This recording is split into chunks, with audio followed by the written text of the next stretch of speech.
Splash a little water on the face. And if you guys like, and I think Artifact is a game that really caters to a lot of people that kind of want to play in these sorts of tournaments. Like I would recommend, like, between games, between series, like, get up, reset mentally, splash some water on your face. Cause like, fatigue is actually real, like, no joke.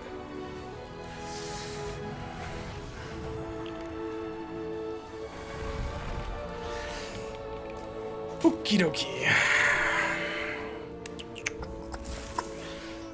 So, unsupervised could be pretty good. We've got the grunt or the unsupervised, the dealer's choice on these. Grunt is better now because it's not flexible in terms of where you want to put it, and unsupervised gains value over time as you gain the flexibility of deciding where you want to put it. I think I like just opening grunt. Trades grunt for Assassin's Apprentice. This is a good trade for him, probably, because Assassin's Apprentice is probably a weaker card than grunt in general, whatever that means.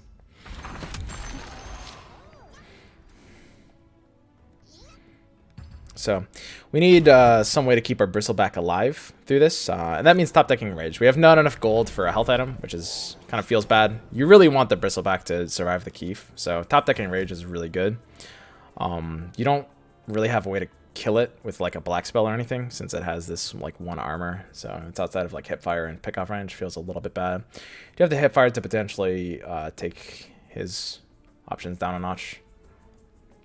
Clear the deck is kind of useless everywhere. Spawning into a creep is not what I want. Spawning into Enchantress feels quite bad as well. Spawning into Enchantress works if we use clear the deck here, if he plays like Magnus middle, and I don't think the Magnus is going middle. If I had to guess, the Magnus is probably going left here. I think maybe I just go for where I can hit face. Just wheedling this damage in is pretty good. I think he overpriced. Oh, okay, okay. I think he would only do that if he's calling where I'm putting this. Could hit fire to just jam damage into his face. I think it's a little too aggressive of a hip fire though. So the question is, where do we artillery? I think I want to artillery from either one of these lanes. Right now, we have a much better chance of doing it from right lane, sustainably. Enchantress is a scary hero to just try to fight against. It's kind of better to dodge Enchantress, right? 15 seconds remaining. You got to think about it like that, right? Think about it like... So if you look at Enchantress as a hero, right? She's got the regen. She's even got like green as a color, which is like a color you often want to dodge because it's like stally. She's got the regen, which is scary. It means like any combat in the lane. And I mean, if you can kill her in one, if you can punch her with something like a PA that kills her, that's good. But like going into her and losing is very game losing. So she's kind of a dodge hero because she's got this high health stat line. And because she has this regen that makes you just want to avoid her. Whereas a hero like Debbie, for example, is much more a hero you want to contest, right? Because she has high attack, deals extra damage to tower, and low health. So she's good to kind of fight against. We can hipfire the Magnus to try to claim some gold here. It's possible he did a reactive pass. We really wish we had Nasal Goo. This is kind of the dream scenario for Nasal Goo. Question is, how much value is hipfire getting later? And I think with this hand, it's actually going to get more value. If he's potentially trying to go for a cheeky pass, we can block him out of an option by passing back. I think with this hand, it's just a little too slow to hold on to try to use hipfire more aggressively here, unfortunately. Red Mist Maul is a card. It's a real card. It's a good card. I'm going to buy this card.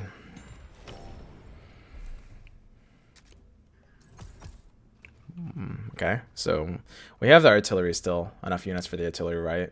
If we want to maybe shoot this Enchantress now, this lane might be changed. So, okay, first question, where does the Darkseer go? Darkseer goes left every time. It's got a good trade here. He's going to buy a health item to keep it alive, and it's going to have Surge. He wants Surge on the left line, right? So the Darkseer is going to go left. Knowing that,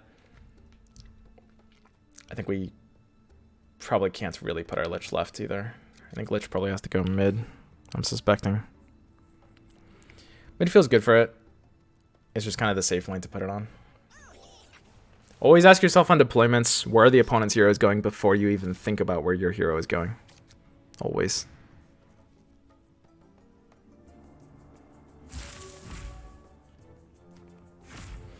Double Conscript coming up on mana turn 6. That feels very good. So keeping Ursa alive this turn is going to be important. He's gonna surge out here. This is a nice play for him on the left lane. I mean, we got a bit of a slow hand.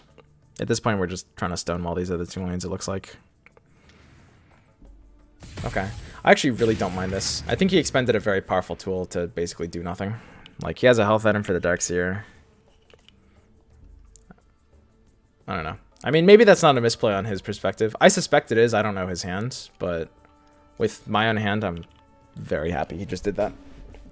I don't mind this at all.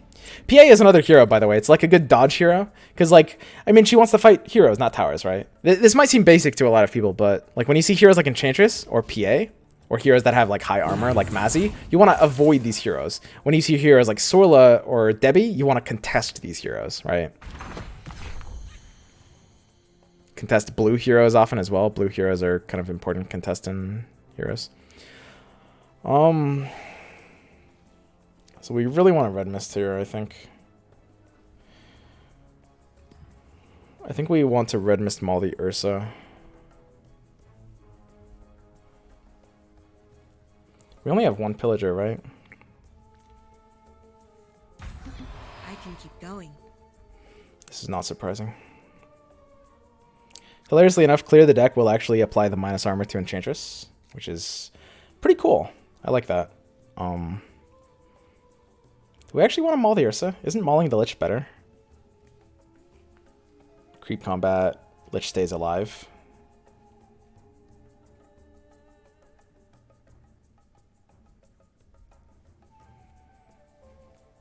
I mean, killing PA is kind of nice for gold gain, remaining. tempo purposes. This looks like a weirder play. I'll make it a little safer. Okay, he tapped the refuge. This is a big deal because it means I can now pillager. Come, brothers. So it looks weird not using the red mist maul to kill the PA. I think in this case though, and here I could consider sacrificing this creep. I think I've got a developed enough hand though that I'd rather just like keep the board presence, even though it's just gonna die to the Enchantress. He has initiative. He can't really do anything with it here though. Okay, feels good. So the one sad thing is that the Ursa died. We had no way to protect the Ursa. Because the Ursa died, this means we don't have double conscript next turn. That is sad. Oh well. I don't know why he just did this. Oh, keep it out of no accident range. That makes sense. So we could hip fire to win this creep exchange, but it just can't be worth it here. We're just gonna go ahead and hold on to this hip fire. It's gonna go big. It's gonna do things in life. Gonna go to college. Get a real job. Not like streaming or anything like that. This hip fire is gonna make me proud one day. I can feel it. We're getting to the point of the game where you actually kind of want card draw, but we also have a lot of cards in hand. I honestly don't think Sword is doing anything for me here, and I don't want to float this gold, so I will just go ahead and take it for the option.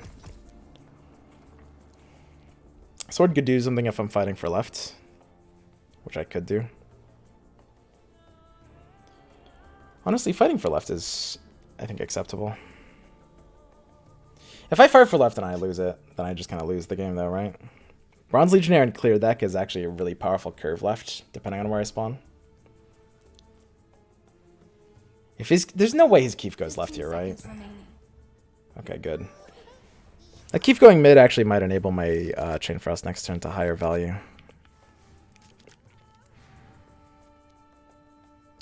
So I think I kind of like clear plus Bronze Legionnaire here, honestly. It feels like it does more than Ogre Conscript.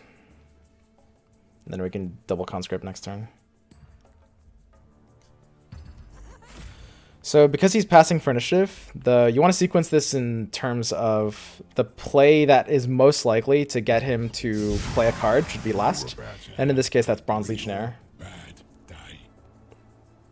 I don't know. Defending this tower is kind of Monka-S. Maybe this is a mistake. Because if you try to defend a tower and you lose that defense, you kind of lose the game. Honestly, I think this was an unnecessary risk. Like, it's high value, maybe higher average value, but I'm in such a good position, especially with right, that maybe this is a mistake. I think he's going to coup me here, and I think we can just abandon mid at this point. Play for left and right, but the risk is left is at 6. So, I mean, abandoning this and playing for these two is really spooky.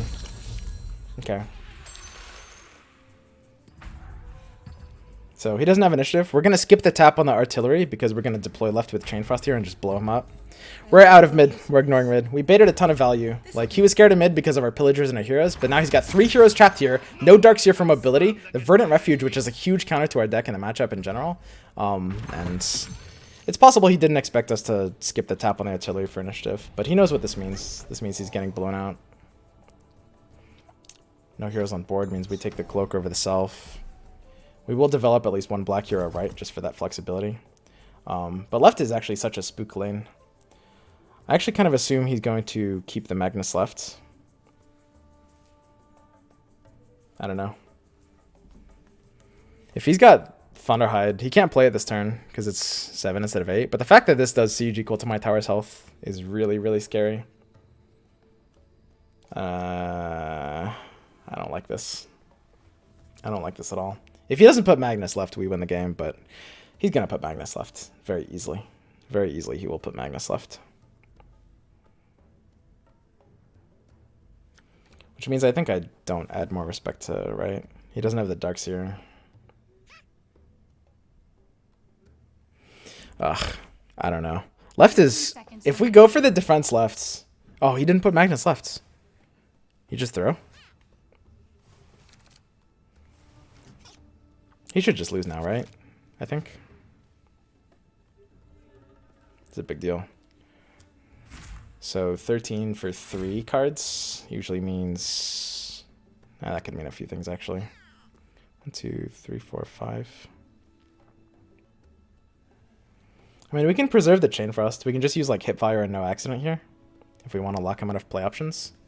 We're doing less damage to face. We're doing 9 less damage to face. We're doing +9, but we could be doing +18. Which doesn't threaten this on an extra clock. So we're actually gaining kind of nothing by using Chain Frost here. Interestingly enough.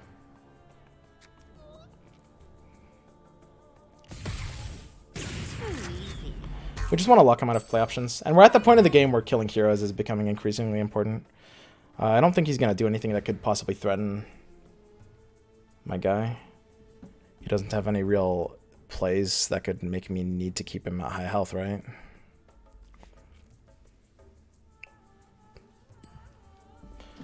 No point in preemptive cloak.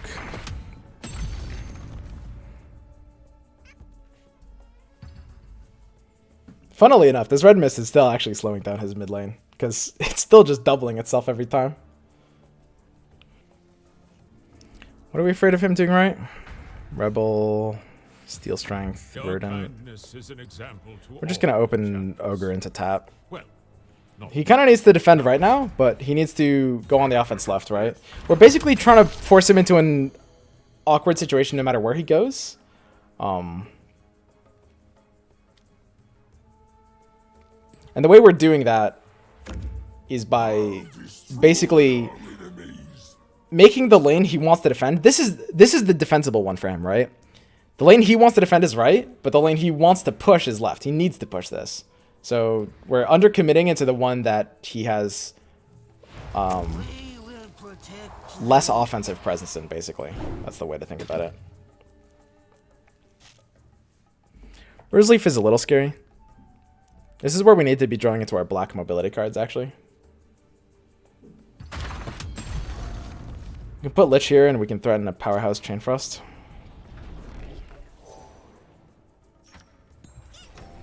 But this left lane is kind of a nightmare for me now. Lich plus Chain Frost right should just be a win, I think.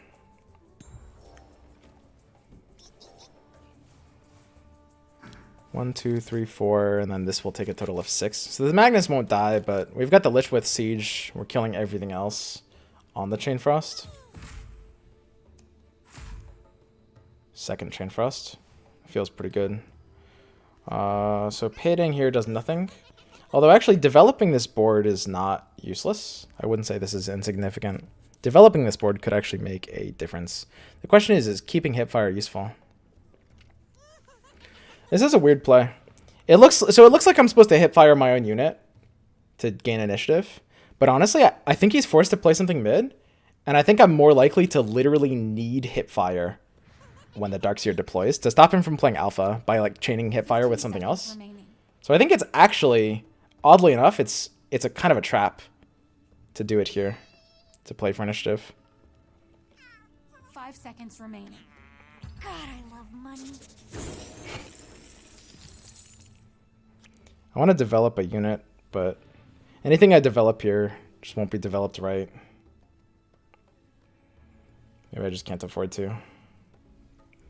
Like, if I Chain Frost right, I'm not even necessarily taking the tower. Force surrender.